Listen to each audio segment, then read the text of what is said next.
guys, welcome in. We are so thrilled you're here for this intimate lecture and chat with Dr. Casey. I am Dr. Kate Kresge. I work at Rupa Health, which is now, as you may have heard, a full script company. We're going to have Quinn dropping links in the chat. He's going to drop a link to some of the news about that. I am so thrilled to just be able to have this platform to hand over to Dr. Casey. She needs no introduction, as you guys know.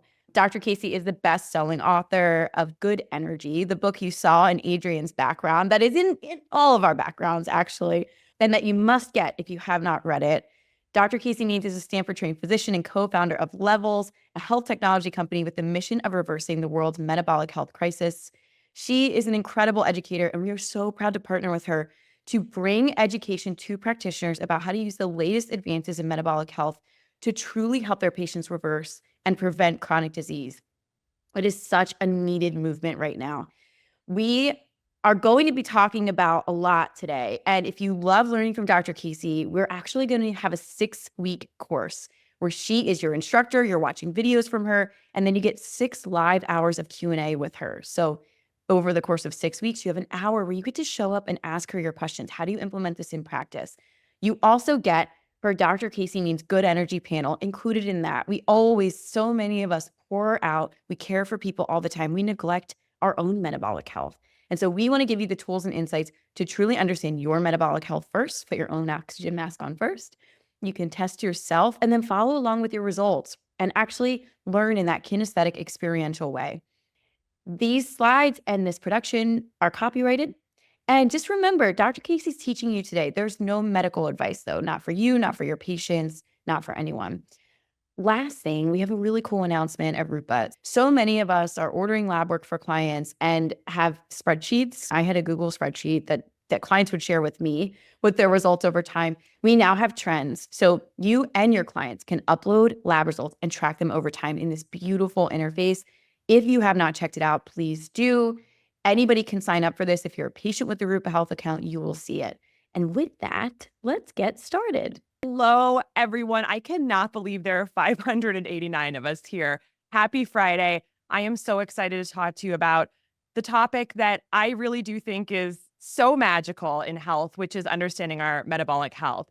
We're going to understand Metabolic Health 101, some testing, and how to optimize. So let's get started.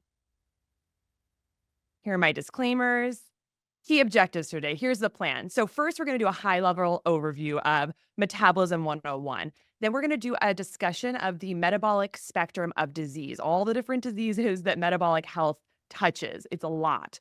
Then I'll discuss the 3 physiologic hallmarks of metabolic dysfunction. What inside our cells is causing all of this metabolic dysfunction in our modern world? We're going to talk about how to assess metabolic function through lab tests and also through biomarkers and wearables. And then we'll end with a bit about the bigger picture. What does all this metabolic dysfunction that we're dealing with mean for humanity and the future? By the end, I want you to feel equipped with a list of labs that can tell you about your metabolic health and that are really helpful to understand where you stand and where your patients stand. So to start off, I want to express that metabolism is not a part of health. It's not a component of health. It's actually the foundation of all health. We talk about brain health and hormone health and gut health, but we got to remember that every single one of the cells in our body, 40 trillion plus cells, they all require energy to do their jobs, to do their work. So if we're making hormones, if we're maintaining a strong epithelial lining of our gut, if we're synthesizing neurotransmitters, all of that requires energy. And that energy comes from metabolism happening in the mitochondria of the cell. And that metabolic process is happening 24 hours a day, 7 days a week for our entire life. Metabolism is the gas to our car. It's how we convert food energy to cellular energy. And it is the foundation of all health. So it's not a branch of health. It really is the base layer. So we've got to get it right. The bad news is that we are flagrantly failing at metabolic health in the United States. And there was recent research from the Journal of the American College of Cardiology based on 55,000 US adults. And it showed that 93.2% of us are metabolically suboptimal.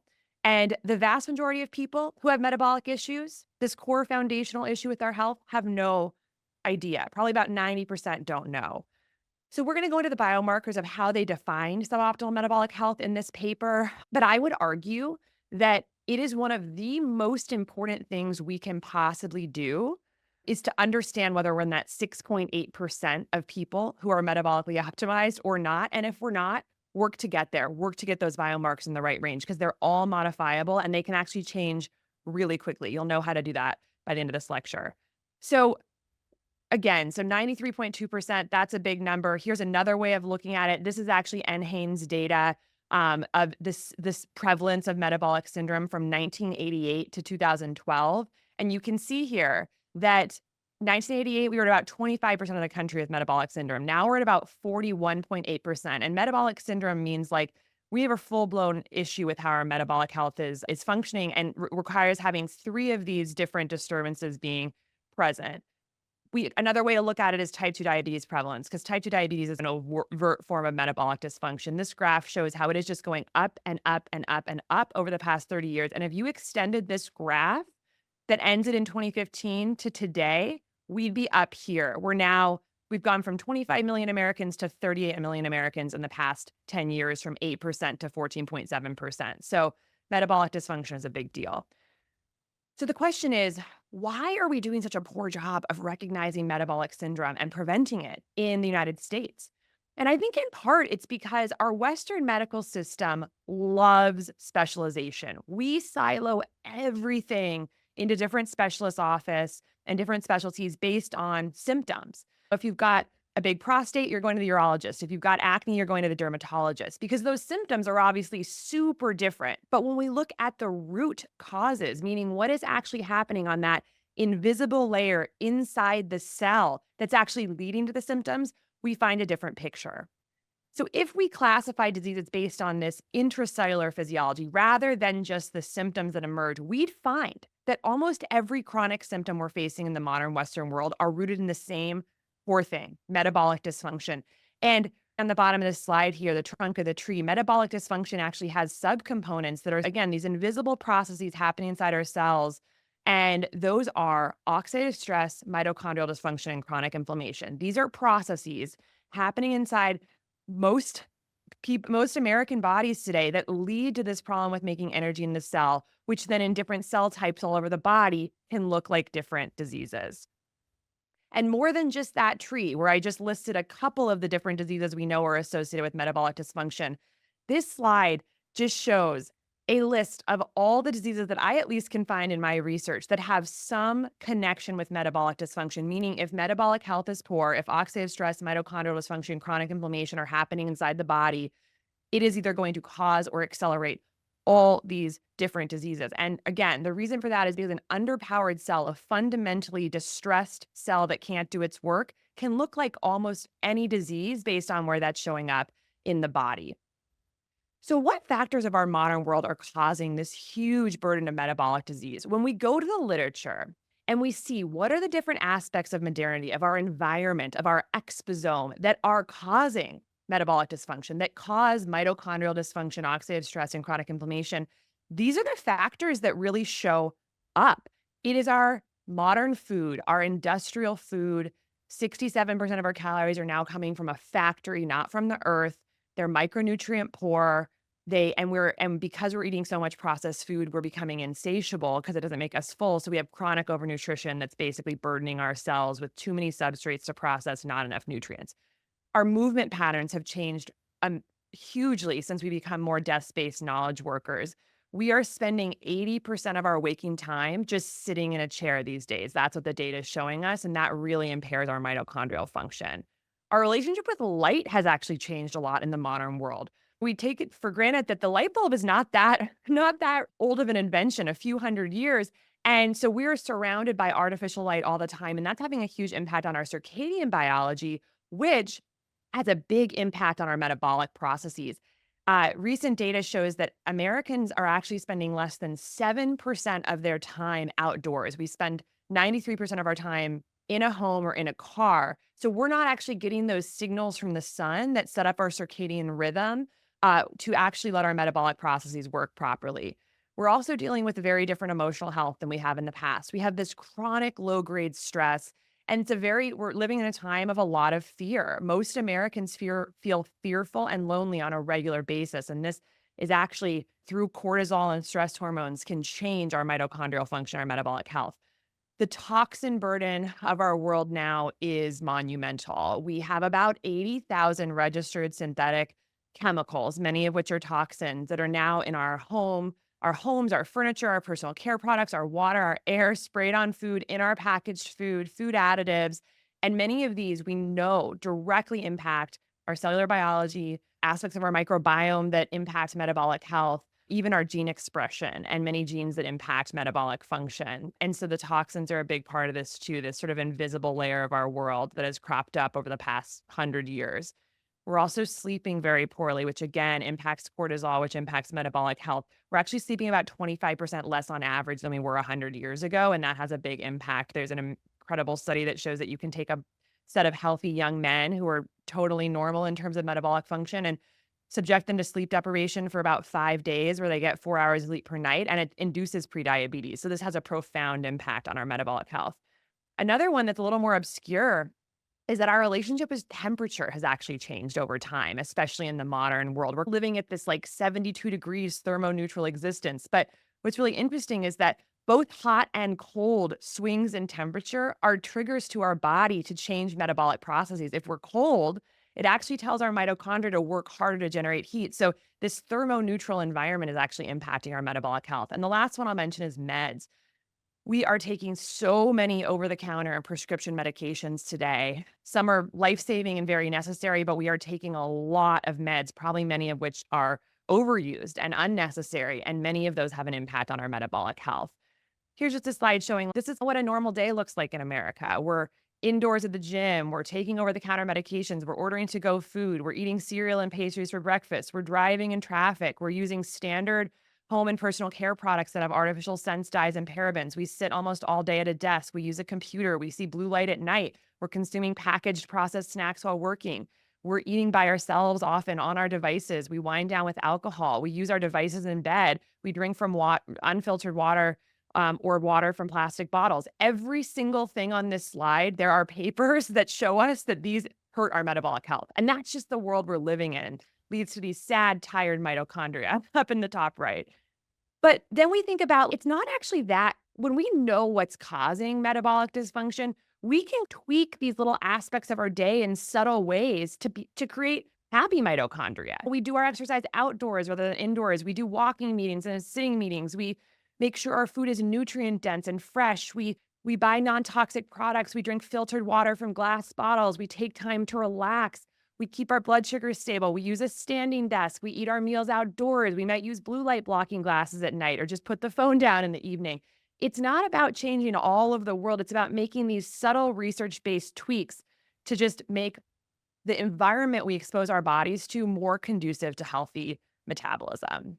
So let's move into assessing metabolic function through biomarkers and wearables. So on the right, you can see two studies, one of which I've already mentioned, which is the one from the Journal of American College of Cardiology that showed that only 6.8% of Americans are metabolically healthy. This came a couple years after a 2018 study that showed that only 12% of Americans are metabolically healthy. So it's gotten actually worse in just a few years. This top study came out in 2022 and the bottom one, 2018. This was from UNC. And both of these studies used a very limited set of metabolic biomarkers to understand whether we're metabolically optimized. So I want to just run through those because I consider these basic biomarkers sort of like the core foundational tests that we should get at least twice a year for ourselves, our patients, everyone in our family. And we should be able to rattle off our values for these as easily as we'd rattle off our like phone number or our email address. Like we should, if someone says, what's your triglyceride level? You should be like 57. It's just, these let us know if we're in that 6.8%. So the six basic biomarkers are triglycerides, HDL cholesterol, fasting glucose, hemoglobin A1C, blood pressure, and waist circumference. And these are not comprehensive for every nuance of metabolic health, but they are the basics that we just have to know and be tracking throughout our lifetime and working to keep them in the optimal range. In this study from NIH, they were looking for triglycerides less than 150, HDL above 40 for men or 50 for women, fasting glucose less than 100, hemoglobin A1C less than 5.7%, blood pressure less than 120/80, and waist circumference less than 35 inches in women or 40 inches in men. And if all those things were true, then you were considered to be part of that 12% of healthy, metabolically optimized American adults. Now, this is going to that other paper, the one that was the 6.8%. They used a slightly different criteria, similar test, but just slightly different. So for them, they were looking for them to consider someone optimally metabolically healthy, they had to have a body mass index less than 25, waist circumference, and this is 35 inches in women or 40 inches in men, which is 88 centimeters or 102 centimeters, fasting glucose less than 100. That was the same. A1C less than 5.7%. They looked at a total cholesterol to HDL ratio less than 3.5 to 1. Again, systolic blood pressure less than 120 over 80, and not on medications for any of these biomarkers. So not on a blood sugar medication or a hypertension medication. So if those things are true, based on your lab results, that means that you would be categorized in this paper as that 6.8%. So that's the light metabolic testing that I just think it's usually free on an annual physical. Your doctor's not going to fight with you about getting these tests. And they're things that we need to know about ourselves, and they're all very modifiable. So that's like the basic light metabolic testing that we should all get. Then you move into sort of medium metabolic testing, getting a little more nuanced. So for this, I write about these extensively in my book, Good Energy, but these together give us like a little bit broader of a picture of what's happening with our core energy production processes in our body. So I love fasting insulin, high sensitivity CRP, which is a marker of inflammation, uric acid, which is a great metabolic biomarker that can tell us a lot about fructose metabolism, liver enzymes, AST and ALT, because the liver is our really a key metabolic organ, and we want those liver cells to be pristine and healthy so they can do their metabolic work. And these two enzymes can tell us about that. Vitamin D, which is highly modifiable with supplementation and sunshine, which has an impact on hundreds of different metabolic processes. We want vitamin D to be optimized. GGT, which is another protein made in the liver that actually can tell us about oxidative stress, one of the trifecta of metabolic health, and then apolipoprotein B100, so ApoB, which is a really helpful marker of the cholesterol particles in the body that can lead to metabolic issues and heart disease. So these give us just a deeper picture, and also these are tests that your regular primary care doctor is likely to order for you. Sometimes they'll argue a little bit about a fasting insulin if you're not diabetic, but it can be really, really helpful. And I just want to paint a quick picture of like why some of these tests can really help us above and beyond the basic tests, because here's an example. So let's say you have person A and person B, and they both have a fasting blood sugar of 85, which is in the normal range, less than 100. So both people walk into the doctor, they have a fasting glucose of 85. And the doctor theoretically would say to them, oh, you're both the same, you're both fine, you both are metabolically healthy. But let's say that person A goes a little further and gets a fasting insulin test. And person A has a fasting insulin of 2. And person B gets a fasting insulin and their insulin level is 30. That then helps the patient and the doctor understand that they actually have a very different picture of metabolic health. Person A is metabolically healthy. Person B has signs of what's called insulin resistance. The fact that the cells have become metabolically damaged and actually can't process glucose as well. So the cell is actually rejecting glucose from coming into the cell, and the body's having to churn out all this hormone, insulin, to try and drive glucose into the cell. So person B is basically on the path towards metabolic dysfunction. Their body's already overcompensating to that insulin resistance and mitochondrial dysfunction by pumping out more insulin to try and drive glucose into the cell. And they are going to probably develop problems down the road. Without this second level of testing, you wouldn't necessarily know that because you would just have the fasting glucose. So this is why I highly recommend these tests to give a richer picture of what's going on. Then, of course, there's like the sky's the limit on metabolic testing, where you can go much, much, much deeper. And this is what more of a functional medicine doctor is going to order for you, and not the type of things you're probably going to get in a primary care conventional doctor's office. But this is stuff like comprehensive thyroid testing, sex hormone testing, body composition testing. So looking for actual levels of visceral fat versus subcutaneous fat via a DEXA scan or an in-body scan, looking at true levels of micronutrients. How are your levels of the key micronutrients that impact mitochondrial function? Looking at stool testing for our microbiome, since we know that certain microbiome patterns have an association with better metabolic health. We could look at genetics. We can look at what are the different tiny little changes in our genome polymorphisms that may be associated with a predisposition for different metabolic issues, maybe that point us towards needing to have a certain type of diet. Advanced lipid testing is amazing. So that's like a cholesterol test that's much more nuanced and can tell us about things like our particle size of our cholesterol particles. We can get toxin testing. We can see what are the toxin burden in our body that we know could be affecting our metabolic health. Omega-3 and omega-6 testing. We can look at our cortisol with salivary cortisol testing, since cortisol has a really strong impact on our mitochondrial function. And then things like imaging, so like a calcium score or a Clearly scan, which are literally looking at the heart vessels and whether metabolic issues have led to calcifications and plaque in our heart. So that's really looking at more like the end stage. Aside from all the biomarkers and the things we're testing, what's actually happening in our blood vessels? How far has this advanced? So that's kind of like, this is like the kitchen sink of things we could possibly do. And some of these can be very, very valuable to help us really understand where we stand. So that's blood work and imaging and biomarkers. I want to speak a little bit about daily tracking. So things that we can do on our body, in our home, wearables and tracking that is actually not the sort of like single time point benchmarks that we get with our labs, but the data that we can get every single day to know whether we're putting in the inputs like sleep and steps to get these real-time metabolic outputs that can give us a picture of how we're trending and help us stay accountable to the behaviors we know that are important for metabolic health. So I categorize daily tracking in terms of monitoring metabolic inputs and monitoring metabolic outputs. Inputs means tracking what you put into the system to create healthy cells, and outputs are showing you how that's all working for your health. So for inputs, I think about food journaling and wearables, and for outputs, I think about continuous glucose monitors and also wrist and ring-based wearables. So here's metabolic inputs. So this is the sleep and activity trackers. So why does this matter? For sleep, which is key for metabolic health, people shockingly overestimate how much they sleep.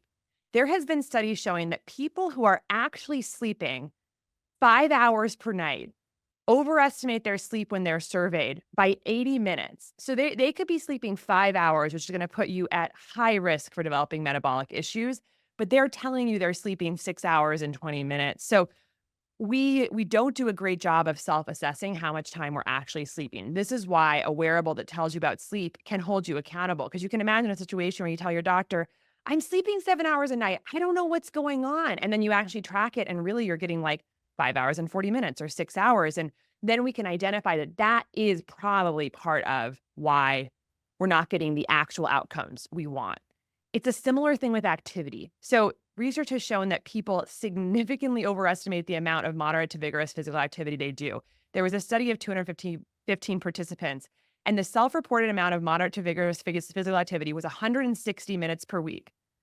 And this is just absolutely mind-blowing to me. The wearable data showed that the moderate to vigorous physical activity was only 24 minutes per week. We might be taking a hike and it's a 60-minute hike, and we're like, yeah, my heart was beating pretty hard. That was moderate. That was vigorous. And then if we're actually tracking on the wearable, maybe the heart rate never actually got up to the moderate range. Maybe it was just below. So it keeps us honest here. And this matters because when you look at big research, there was a paper in JAMA, Premier Medical Journal, that showed 2,100 adults. They were followed for about 11 years. And those that got just 7,000 steps per day compared to lower had a 50 to 70% lower risk of dying during the 11-year follow-up period than those who got less than 7,000 steps per day. So that, to me, what that says is we want to know if we're getting 7,000 steps per day. We don't want to estimate or guess this. That also doesn't take very much time to do, but the average American adult is getting about 3,500 steps per day now. So just seeing that can help us stay accountable. And then based on the CDC's basic guidelines for physical activity, only 28% of Americans meet the basic guidelines. So this is where trackers can help us know, are we meeting the inputs for activity and sleep that we know are associated with good metabolic health? When we're looking at our trackers and the apps associated with the trackers, I list a few of the trackers up here that I like: Fitbit, Apple Watch, Aura, and Whoop. For sleep, you want to not just be looking at total time of sleep. We're looking for quantity, we're looking for quality. So, how much awakenings, how much deep sleep, and then consistency. Are we going to bed and waking up at similar times each day? The data is clear. Quantity, quality, and consistency of sleep independently impact metabolic health. So if we're getting 7 hours of sleep a night, but we're going to bed at different times every single night, by one night it's 9 p.m., one night it's midnight, one night it's 10:30 p.m., that's still going to have issues for our health. So we got to focus on quantity, quality, and consistency. Movement, we're looking at steps, number of active minutes per day and week with elevated heart rate. So we really know how many minutes per week we're getting into that moderate to vigorous heart rate zone, which you want to be doing for about 75 to 150 minutes per week. So this is just also talking about steps. Other research has shown that just that if you get up to 10,000 steps a day, you're looking at incredible improvements in health associations. So 70% lower risk of premature death, 50% lower risk of dementia, 44% lower risk of getting type 2 diabetes, 31% or more lower risk of obesity, even things like improvement in gastric reflux and major depression. So all that is to say, we got to know. We got to know if we're getting these steps. The next metabolic input is food. Like, what are we putting in our body? And similar to sleep and activity, the reality is people vastly overestimate the healthfulness of their diet. And so food journals and tracking can really help us stay on the money here and really stay accountable. There was a Kaiser Permanente study of about 1,600 people that showed that people who kept food journals during a weight loss program, a 20-week weight loss program, lost twice as much as people who didn't. And I think there are only two statistically significant variables in this study of what predicted weight loss, and the number of food records the participants kept was one of those significant factors. So I really think it's positive to do this, at least for a short period of time, to really know what's actually going inside our bodies and whether we're getting the nutrients we need for good mitochondrial function. So now let's switch to outputs. What can the trackers tell us about essentially what's coming out of the system when we put those awesome inputs in, like sleep, steps, and good food? We want to look at resting heart rate, which is a marker you can see on any of these wearables. And resting heart rate is important. It's basically tracked like when you're sleeping, what is the heart rate? What does it go down to when you're just at rest? And the reason this is important is because a higher resting heart rate is significantly associated with increased risk of heart disease, type 2 diabetes, and all-cause mortality. If you look at Mayo Clinic, Cleveland Clinic, American Heart Association, they say that a normal range is 60 to 100. But that is far too broad of a range. We actually want to be much closer to 60 or below. Someone with a resting heart rate above 80, which is just considered right in the middle of the normal range, has an almost 3 times higher risk of getting type 2 diabetes than someone with a resting heart rate less than 60. And there was a meta-analysis of over 1 million people, and they showed that all-cause mortality and cardiovascular mortality increased linearly and significantly for any resting heart rate above 45 beats per minute. And this, of course, has to do with if we've got metabolic dysfunction in our cells, that's going to be taking place at the level of our heart muscle and also our endothelium of our blood vessels. And that oxidative stress, that mitochondrial dysfunction, that chronic inflammation, the resultant insulin resistance that happens from all of that affects the dynamics of our cardiovascular system and basically makes our heart work harder, and our resting heart rate's going to go up. Beautifully, resting heart rate can improve by consistent exercise and also all the metabolically healthy living and habits, and especially lowering stress. Another output we want to look at is heart rate variability. So low heart rate variability is a metric that you can see on your wearables that actually just is talking about what is the time between each heartbeat.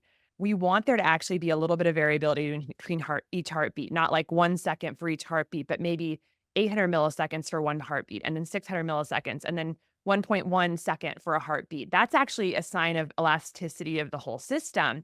And low HRV, meaning low variability, more like a metronome-like heartbeat, it's associated with physical activity, immune dysfunction, high blood pressure, diabetes, cardiovascular disease, depression, decreased social engagement, decreased cancer survival, and even infertility. And a low HRV can predict COVID-19 before even PCR testing is positive. So HRV is another thing that if our metabolic system is doing well and we're sleeping and we're getting the movement and all the things are coming in, HRV usually rises, and that's a good thing. So those are the outputs. And then in terms of another output we can look at for what's happening with all our lifestyle habits, we can look at our glucose, our blood sugar, which is a key metabolic biomarker.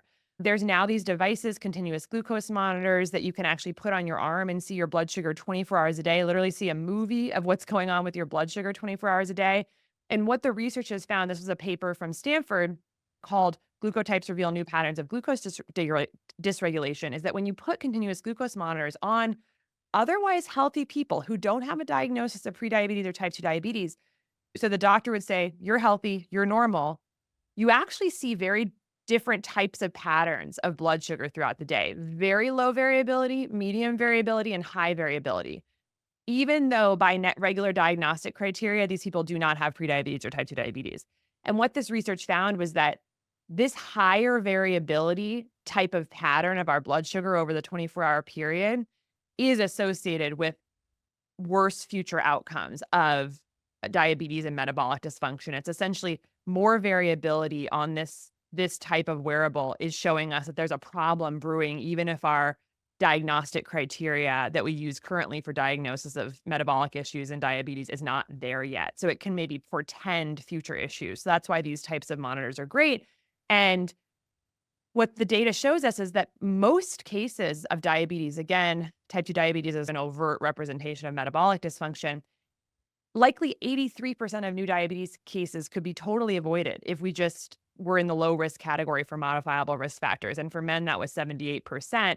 In this particular study, low risk meant a healthy BMI, limiting meat intake, moderate alcohol consumption, greater than 4 hours a week of strenuous physical activity, and non-smoking status. But just those things alone could potentially avoid 83% of new diabetes cases. And the key point here is that these conditions are largely preventable, and new types of technology and wearables can help us see earlier if there are patterns that are associated with future problems, and then help us get on top of it earlier, change our diet, work on a lot of those lifestyle factors that I showed in a previous slide. This will be in the slide deck that you get, but this is just a overview of all the things that wearing a continuous glucose monitor can show you above and beyond blood work that you're just getting at a single time point once or twice per year. So benefits of wearing a CGM, or we'll start with 11 things a CGM can tell you. It can tell you what your fasting glucose is. So first thing in the morning when you wake up, it can tell you about the dawn effect, which is basically after you wake up in the morning, sometimes people see a sharp glucose rise because the body mobilizes cortisol in the morning to help you get up and go. And that can actually cause some glucose from the liver to be mobilized and a bigger dawn effect. So a bigger jump in the morning can mean too much cortisol in the body, or that the body's a little bit insulin resistant. So that's something you can see from a CGM. You can see what your responses to meals are. So postprandial glucose is the food you're eating causing big glucose spikes. You can see things like reactive hypoglycemia. So after you eat, do you spike and then crash and have reactive hypoglycemia where you're feeling tired and sluggish and shaky? You can see what your stress levels, like giving a big talk at work, what's that doing to your blood sugar levels via cortisol? How is your exercise impacting glucose? Is it causing your glucose to come down after you lift weights? You can see if a poor night of sleep or good sleep impacts your glucose levels. It basically gives you this biofeedback of how all these different factors of our lifestyle are impacting our metabolic health in real time. And so the goal would be that as you learn those things and get in tune with second nature about how your blood sugar and your metabolism is responding to all the things you do each day, you can tweak little things and work towards ultimately being in this lower variability range that we know is associated with better future health outcomes.